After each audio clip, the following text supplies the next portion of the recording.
Hello everyone and welcome to another episode of our vlog here sa akon nga channel. I am trying to test my new microphone. Pero before we start, please do subscribe to my channel kung hindi pa ka muna nakapag-subscribe. Siguro pwede man nga i-share niyo ini kung natapos na kamo subscribe, no? Medyo mapaang subo nga mga inuras diri sa while I am recording this video, medyo paang siya, no? Actually, nagbakal ako sang microphone kay do ka nami mga may mic ako kuno, no? Feeling ko lang vlogger ako. But anyway, today, we will be discussing a very important issue.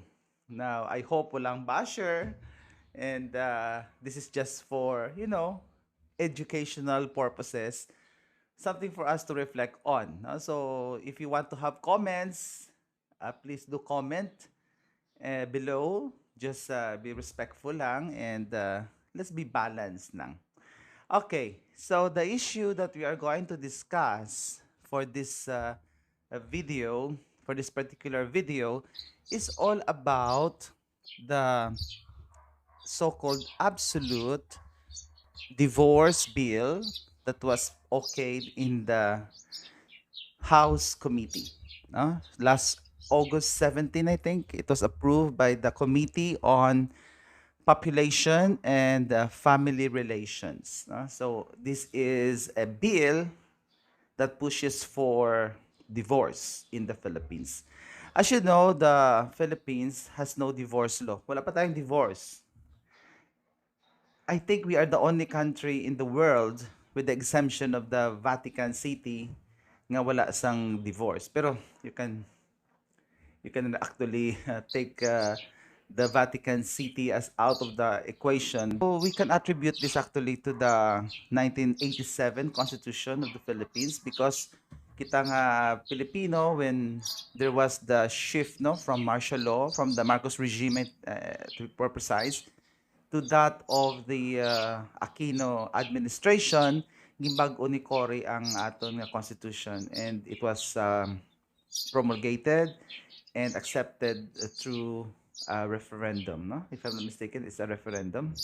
And it won. Now, part of that is, of course, kabalo naman kita, during that time, the Philippines and the world is still a little bit more logical and there's still a part of it nga medyo resistant from so much what? So much innovations or liberalization in terms of ideas and in terms of institutions. So, yung family is enshrined in the Constitution as a kind of a protected institution. Medyo ging pataas ang values ng family, which is rightly done. Ha? Kahit importante yung ganyang pamilya. And the family code. Now, I'm not a lawyer, so I cannot really discuss the fine details of this constitution and the family code. But technically, we don't have divorce. We have annulment. So, pwede yung annulment. What's the difference between divorce and annulment? Well, sorry, you asked the lawyers.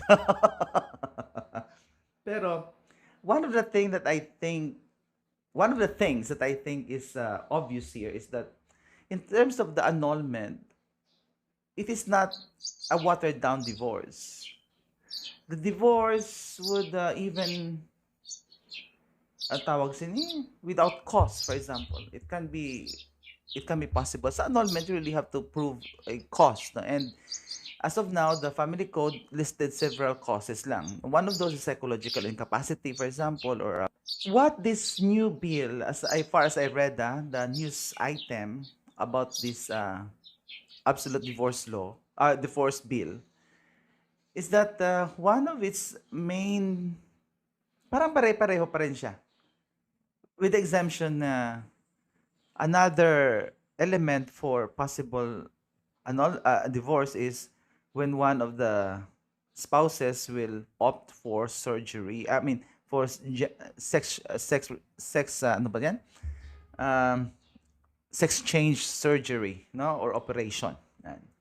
So for example, kung ang bana mo nag-decide siya nga transgender woman siya, nga babae siya gali, and it will undergo sexual, anong tawag na, sex change operation or sex replacement or reassignment. Tama na ang subong term na sex reassignment operation. May mula sa babae. Of course, kailangan mo ng divorce. And the rest are just there. Now, as I said, I won't not go into the details of the divorce and the annulment. I'll leave it to the lawyers for a more enlightened, enlightened discussion. Pero what particular thing that struck me is this, which really struck me, because ini nga mga bagay-bagay, bisan sa committee level lang siya, should be brought to the attention of the faithful. No? Kita nga mga Katoliko. And for us, this is, again, actually, a bill which for us, in our belief, goes against the teachings of Jesus. No? Because I think it's in Matthew, it's very clear in Matthew, that during the time he was being debated or argued by some of the lawyers at the time and by the Sadducees and Pharisees about divorce, the opinion of Jesus was that Moses wrote the bill of divorce, or he allowed divorce for the Jews precisely because the Jews are hard-headed. No? So para kay Jesus siya, hinimo na to ni Moses nga butangasan kay divorce ang magseparar ang mag-asawa kay katigas ang ulo sa mga Hudiyo. No? Because actually, to be honest about it, is there in the Torah, no? Nga the man can write a bill of divorce and leave his wife. No? Pero medyo siya, no? Medyo pagani, no? Medyo one-sided pa because it's so easy for a husband to divorce his wife, but it's a little bit difficult for a wife to divorce her husband. No? So medyo hindi pa siya, kung sa subong nga gender sensitive nga na panahon, medyo hindi pa siya masyado equal. No? Pero regardless of all these fine things or fine details, what is important to note is that Jesus, in his opinion about divorce, is that it was written precisely because the Jews were hard-headed. So technically, Jesus has a negative appreciation of the divorce. Okay, so one thing that is very important is we should be able to have this awareness that the people who are pushing for this particular agenda, they are really relentless. No? They are relentless. They have a relentless pursuit of their agenda. No? So, i-push nila yung ila agenda yan. Kung ano man ang agenda. Well, of course, here in this the agenda of passing a divorce law in the Philippines. And the same usual people, Lagman, for example, no, who is also the main proponent of the RH law. So, sila magyapon ina. Okay. Now, will this law prosper? Will this bill prosper in Congress? I do not know. I am not sure. Pero depende man na siya sa resistance kag sa acceptability sa tao, no?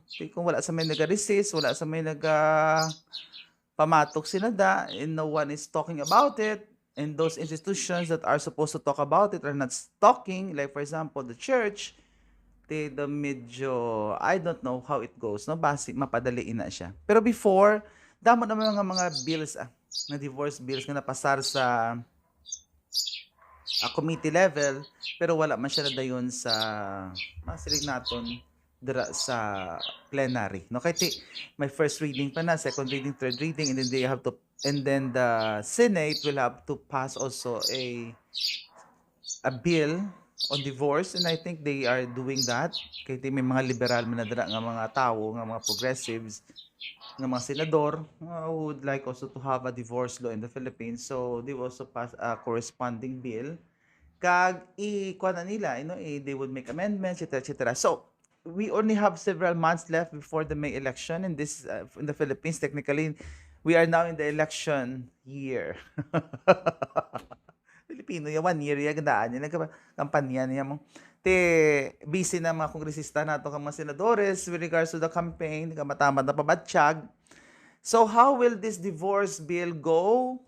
I am not sure whether it will prosper or not. Ipapadali ni siya o ano, I don't know. Pero one thing we are very sure is, they are so relentless in their pursuit na walang humpay.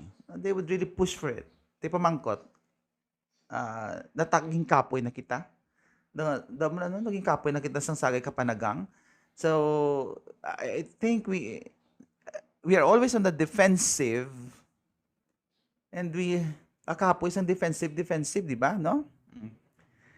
And that is the problem with us. Parang masyado tayong on the defensive all the time with regards to these bills or laws that are trying to be passed in the land, no? For example, the RH law. Ano nga aton nga stance? Defensive lang. Di kapoy magituod nga kapanagang. And that's why we need a new strategy sana, no? Our leaders should have a new strategy. Pero as of now, there seems to be silence from many of people that are supposed to speak. No? And in fact, it's ironic that the first one who spoke against the bill was a Protestant leader by the person of Pastor Eddie Villanueva. No? So, I don't know if, for example, you watch, no, you try to see whether this coming Sunday or Sundays or during the masses, if your priest will talk about it, no? We will see, no? Pero parang, I don't know. No, kaya kapoy mag-isang defensive lang eh. If your strategy is always defensive, kapoy maging nakihaboy yung kaya hapos makaboy bato. Correct? Masapos manghaboy, sige panghaboy, since na magsahay ka, di sa palagyo. No? Kakapoy maging na. That's why, I think, mo man na ang ang idea nga sa bakuna, no? Anong bakuna yan? Kaya naman offensive ka na sa virus, so bakunahan ka. Offensive, kakapoy mag-defensive, di ba na? Kakapoy nga mag-stay at home lang, kakapoy. To be honest, no? Just trying to run away from the virus, trying to defend yourself away from the virus, is so difficult. That's why many of us would prefer na lang to have the vaccine. No? Kaya kung defensive ka lang, dahil mo na, malagyo ka lang, malagyo, kapoy. Ang man nakatabo sa mga progressive nga mga agenda. Ang atong permi is defensive lang. Kung may bill, react. Kung may bill naman, react. Until the time nga siguro king kapoy na kita. I don't know ba siging kapoy na kita? I don't know. I'm not a leader in the church, so but let's look at how the leaders in the church will be able to address this issue. Or maybe ba sa pamatyagan nila, this is too early pa naman to react. Or maybe this is already too late. We'll never know. No? Kahit tiyara mo na sa committee level pa man lang. Discuss mo na sa plenary. Okay. Sige, so I think that's one thing that I am concerned of, or for this particular issue of the, walang yatang, there's no loud voice. There's no fire being shot from the other side of the battlefield. No, parang wala lang. Except that, of course, mga leaders na other than the Catholic Church, yung mga ni Pastor Eddie Villanueva. Okay, now that's not my concern because it's up for the leadership naman yan, no, to deal with it. And the only thing that I can say is, as of now, wala tayong naririnig na reactions. Okay. When the report was published, and I saw it, I immediately look into the comment sections, no? Kaya mo gina importante na yung comment section. Because that is where you will have a feel of the thoughts of the people. Dala ka makakita. Agnami ka na siya actually nga sources of your own, your own reflection, kay klaro ginadaya sa comment section siya. Damo ng mga trolls, damo mga maisog magsabat. Ako wala akong nagasabat, kaya I don't want to be bashed.